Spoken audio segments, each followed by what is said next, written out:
Kot je med tednom že napovedal predsednik, smo v klubu v preteklih dneh nekako poskušali zastaviti smernice prihodnjega delovanja kluba. O poslovnem delu bi več mogoče v prihodnosti oziroma prihodnji teden bomo videli, kaj se bo zdaj dogajalo na vladi. Pa bi verjetno danes bilo zelo zanimivo predstaviti nov športni del. Zadnja odigrana tekma pred prekinitvijo tekmovanja je imela za NK Maribor kar nekaj posledic. Dejstvo je, da sta se poslovila na njun predlog Darko Milanič, najtrofejnejši trener v zgodovini nogometnega kluba Maribor.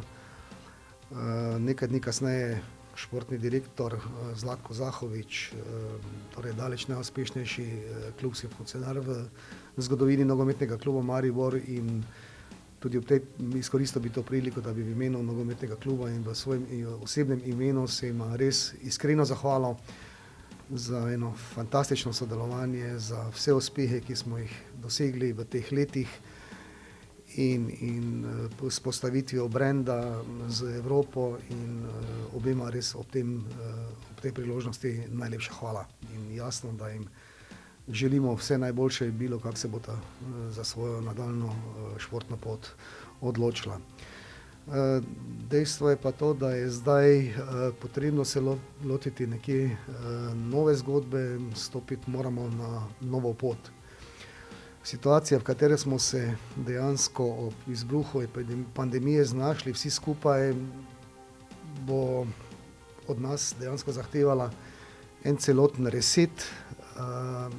Imeli smo to možnost, da dejansko nismo rabili na vrat na nos iskati novega, torej strokovnih sodelavcev, tako športnega direktorja kot trenerja, in so si v klubu lahko vzeli čas, da pripravimo neke nove strategije. V vodstvu kluba smo si bili enotni, da v bistvu v vitalnih strokovnih odločitvah najprej izberemo športnega direktorja. Imeli smo enega kandidata, njegove smernice prihodnjega delovanja so v bistvu enake klubskim in moram reči, da je bil dogovor zelo hitro sklenjen, in z zadovoljstvom sporočam, da je novi športni direktor nogometnega kluba Maribor gospod Oliver Bogatinov. Menimo, da je po strokovni plati, po poznavanju klubskega ustroja najprimernejši, da se vzpostavijo neke nove vijolične tirnice, kar je Oliver tudi do sedaj potrdil z svojim delom med dosedajšnjim v bistvu sodelovanjem kot vodja strokovnega dela nogometne šole. Gremo nekje na novo pot. Šport nasploh se ob tej pandemiji postavlja v en položaj, kjer je dejansko neka prihodnost kar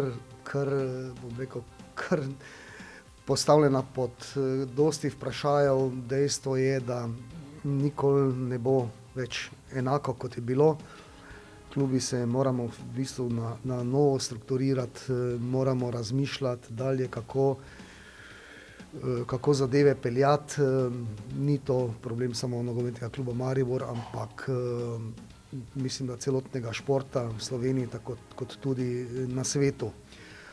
Ekonomski učinki, torej, ki jih prinaša ta situacija, bodo veliki. Kot sem pa že prej dejal, je pa zdaj tudi nekako posledično čas za resetiranje našega kluba in način dela v skladu s prilagajanjem v bistvu na novo nastale razmere. Dela je veliko in kar se tiče športnega direktorja, dela se bo lotil takoj s prevzemom funkcije. Ob tem mu samo osebno in pa v imenu kluba zaželim zelo uspešno delo in jasno, kar vsak potrebuje, tudi obilo sreče na novi funkciji.